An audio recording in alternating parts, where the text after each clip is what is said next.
All right, let's get right into it. We're going to talk about something that might just change, well, everything about how you see your relationships. It's this idea of the internal landscape, and it's all about mastering how we connect with people. And the secret is, it all starts from the inside. I bet you've asked this question before, or at least something like it, right? When things get rocky, our first instinct is, how do I fix us? We see this thing between us that's broken, and we're looking for the right tool to fix it. But here's the kicker. What if we're trying to fix the wrong thing entirely? What if that's not even the real question? Okay, so here's the secret, the big reveal. The whole reason you might be stuck is because you've been totally ignoring a third partner in your relationship. Yep, a third partner. And before your mind goes there, no, it is absolutely not who you think it is. That secret partner? It's your own internal world, your psyche. You know, that whole universe of thoughts, feelings, and memories that's constantly swirling around inside your head.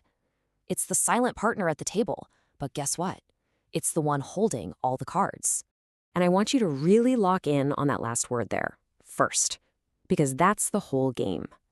Every single thing you do or say, every sigh, every argument, every kind word, it doesn't just pop out of nowhere. It's born right there in your internal landscape way before it ever sees the light of day. So let's run with this idea.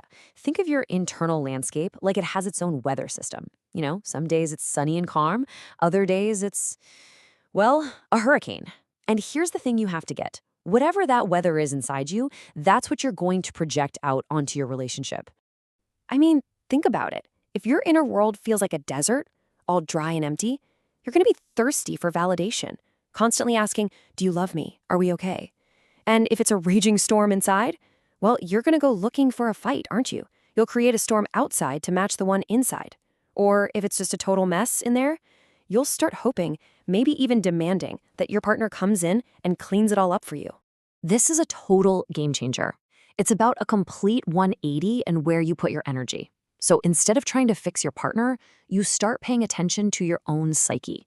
Instead of getting sucked into the drama of us, you focus on mastering your own landscape. And maybe the biggest one of all, you stop pointing fingers and you start taking ownership of your own internal weather. Okay, so this isn't some fuzzy, abstract idea. This is practical, boots on the ground stuff. And the place where all this work happens is in what we can call the just before moment. It's that tiny, tiny window of time, that split second where you have all the power. You know exactly what I'm talking about, right? It's that moment just before you shout, that heartbeat just before you slam the door, that sinking feeling just before you give up. That, right there, that's the magic moment. That's the fork in the road. That's where you actually have a choice. And here's the thing we get wrong all the time. In that critical moment, you think you're responding to them, to what they just said, to the look on their face. But 99% of the time, you're not. You're just reacting to your own stuff. You're projecting your own internal fog, and you can't even see them clearly. So, how in the world do we actually do this? How do we get better at catching ourselves in that just before moment? Well, it comes down to having the right tools. I want you to start thinking of yourself less like a victim of your feelings and more like a master gardener of your own inner world. And what does every good gardener need? A toolkit. Let's look at 4 tools for that kit. Number 1 is emotional cartography, basically mapping out your triggers so they stop ambushing you. Number 2, audit your internal narrator. You know that voice in your head that loves to tell stories? The one that takes a text that's 5 minutes late and turns it into a full-blown crisis? Yeah, that one. Third, there's the mirror effect. This is where you ask, hey, that thing that drives me absolutely crazy about my partner, could it be reflecting something I haven't dealt with in myself? And finally, number 4, maintenance. Just simple daily habits that help you show up as a complete person, not someone looking to be completed. When you start doing this work, something really amazing happens. You step into a new role. You become the architect of your connection. But listen carefully to this part. It's so important. You cannot change their landscape. You can't go over to their garden and start pulling their weeds. All you can do is tend to your own. Make your own inner world a place that's so vibrant and peaceful that they want to come visit. So, if there's one thing you walk away with today, let it be this challenge. I want you to try taking 100% responsibility for your own weather.